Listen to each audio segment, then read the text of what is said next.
आइए अब हम देखते हैं क्वेश्चन नंबर 37 को।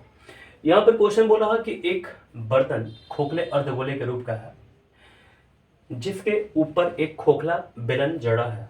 देखिए हमारे पास एक बर्तन है जो कि नीचे से अर्धगोले का रूप का है, इसके ऊपर एक बेलन के आकार का जो खोखला बेलन है ऊपर से हमारा जुड़ा हुआ है। ठीक है, अर्धगोले का व्यास 14 सेंटीमीटर का है। इसका जो व्यास है अर्धगोले का वो 14 सेंटीमीटर का है।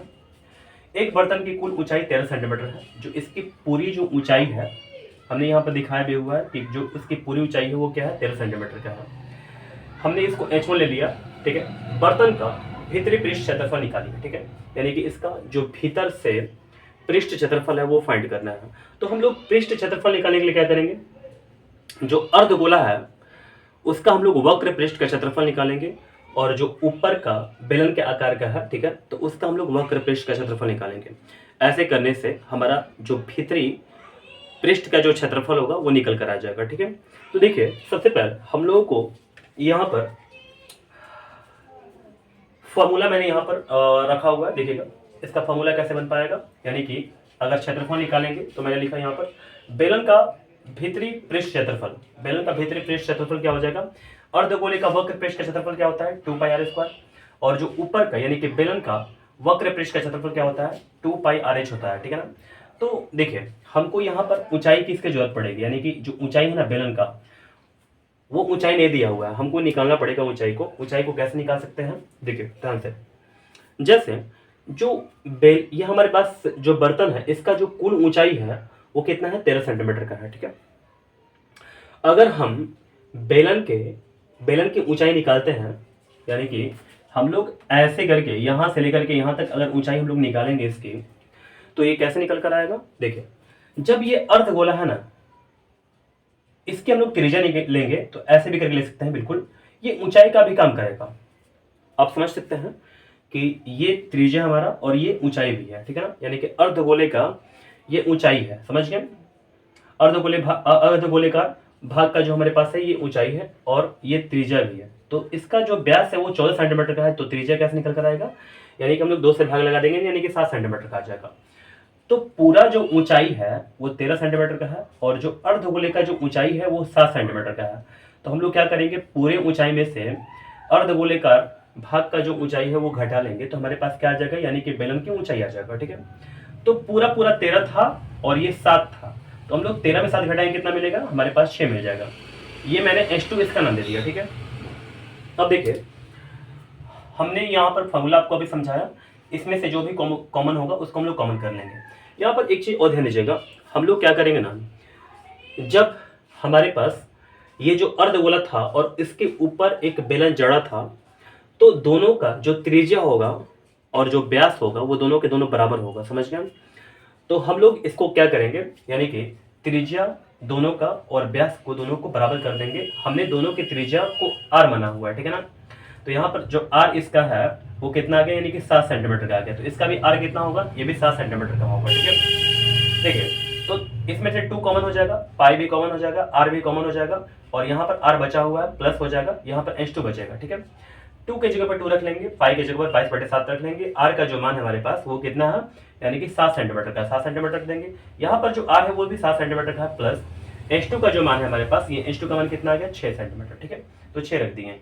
देखिए 7 से 7 कट जाएगा, 22 गुणे 2 कितना हो जाएगा 44, 7 + 6 बराबर कितना हो जाएगा 13, दोनों में गुणा करने के बाद हमारे पास आ जाएगा 572 सेंटीमीटर स्क्वायर। तो यही हमारा आंसर है। उम्मीद करता हूँ आपको क्वेश्चन ये समझ में आ गया होगा। आइए अब समझते हैं हम लोग क्वेश्चन नंबर 38 का पहला।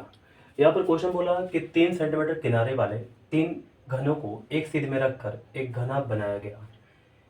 इस घनाभ का कुल पृष्ठ क्षेत्रफल ज्ञात कीजिए। जैसे हमारे पास पहले से 3 घन दिया हुआ था, जो तीनों का किनारा था वो 3 सेंटीमीटर, ये भी 3 सेंटीमीटर और ये भी 3 सेंटीमीटर का था, तीनों का बराबर ही था, तो ये बिल्कुल देखने में एक जैसा होगा। ठीक है, अब देखिए इसको तीनों को एक सीध में ला करके रखा जाएगा, तो इसका जो आकृति बनेगा कैसा बनेगा, बिल्कुल ऐसा बनेगा। ठीक है, तो तीनों को हम लोग क्या करेंगे, एक सीध में रख लेंगे। जो हमारे पास इसका जो किनारा है 3 है, ये भी 3 है और ये भी 3 है। हम लोग 3 3 3 रख दिए यहाँ पर, तीनों को जोड़ लेंगे तो हमारे पास इसका घनाभ का जो कुल ऊंचाई, कुल लंबाई जो है हमारे पास आ जाएगा 9 सेंटीमीटर। ठीक है, देखिए जो चौड़ाई है इसमें कोई अंतर नहीं आएगा, ये 3 ही सेंटीमीटर का होगा। ठीक है, और ऊंचाई में भी कोई परिवर्तन नहीं आएगा, ये भी 3 सेंटीमीटर का ही होगा। समझ गए? तो लंबाई हमारे पास आ गया, हमारे पास चौड़ाई आ गया, हमारे पास ऊंचाई भी आ गया। अब हम क्या कर सकते हैं, इसका घनाभ का, ये जो घनाभ है ना, इसका कुल पृष्ठ क्षेत्रफल हम लोग फाइंड कर सकते हैं। ठीक है, देखिए घनाभ का जो कुल पृष्ठ क्षेत्रफल होता है वो फॉर्मूला आपको याद होना चाहिए, 2 into LB plus BH plus LH होता है। ठीक है, 2 के जगह पर 2 रख लेंगे, L के जगह पर मान जो हमारे पास है वो 9 सेंटीमीटर का है, 9 रख लेंगे। B का मान हमारे पास कितना है, 3 है, 3 रख लेंगे। फिर से B का मान यहाँ पर 3 रख लेंगे। ऊंचाई का जो मान हमारे पास 3 है, 3 रख लेंगे। LB हमारे पास है ना, तो L का मान हमारे पास कितना है, L का मान हमारे पास 9 है, तो 9 रख लेंगे यहाँ पर। इधर से उधर कर लेंगे, कोई दिक्कत नहीं है। ऊंचाई का जो मान हमारे पास कितना है, 3 है, तो 3 रख लेंगे यहाँ पर। इसको कैलकुलेशन करेंगे, 2 यहाँ पर हो जाएगा, 9 3 27, 3 3 9, 9 3 27 हो जाएगा। तीनों को जोड़ लेंगे, 63 आ जाएगा, यहाँ पर 2 आ जाएगा। दोनों गुणा करने के बाद हमारे पास आ जाएगा 126 सेंटीमीटर स्क्वायर। तो उम्मीद करते हैं ये क्वेश्चन आपको समझ में आ गया होगा। आइए अब देखते हैं हम लोग क्वेश्चन नंबर 38 का 2। यहाँ पर क्वेश्चन बोला है ना कि 2 घन जिसमें प्रत्येक का आयतन 64 सेंटीमीटर क्यूब है। हमारे पास 2 घन है, अलग अलग था ये, और दोनों का जो प्रत्येक का आयतन है वो 64 सेंटीमीटर क्यूब है, यानी कि इसका भी 64 सेंटीमीटर क्यूब और इसका भी क्या 64 सेंटीमीटर क्यूब, इसका आयतन दोनों का है।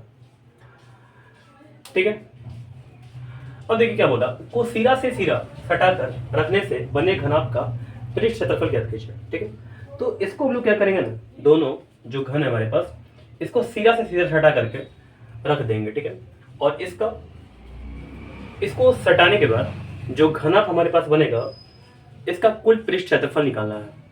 देखिए मैं फिर से एक बार क्वेश्चन को समझाता हूं अच्छा से। हमारे पास 2 घन दिया हुआ था, इसका भी आयतन 64 सेंटीमीटर क्यूब और इसका भी आयतन 64 सेंटीमीटर क्यूब। ठीक है, दोनों को सटा दिया गया सिरा से सिरा। तो बोला कि जब घनाभ बनेगा तो उसका कुल पृष्ठ क्षेत्रफल ज्ञात कीजिए। तो चलिए अब देखते हैं हम लोग कैसे ये क्वेश्चन बना पाएंगे।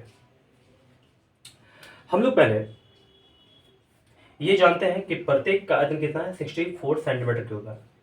तो जो इसका फॉर्मूला निकल कर आएगा वो क्या होगा, भुजा क्यूब। घन का जो आयतन होता है वो क्या होता है, भुजा क्यूब होता है। इक्वल टू कितना दिया हुआ है, 64 दिया हुआ है। तो भुजा अगर हम लोग यहाँ पर रखते हैं तो जो क्यूब है इसमें ये क्या हो जाएगा, यानी कि कर्णी में आ करके लग जाएगा, राइट हैंड साइड में जाकर के।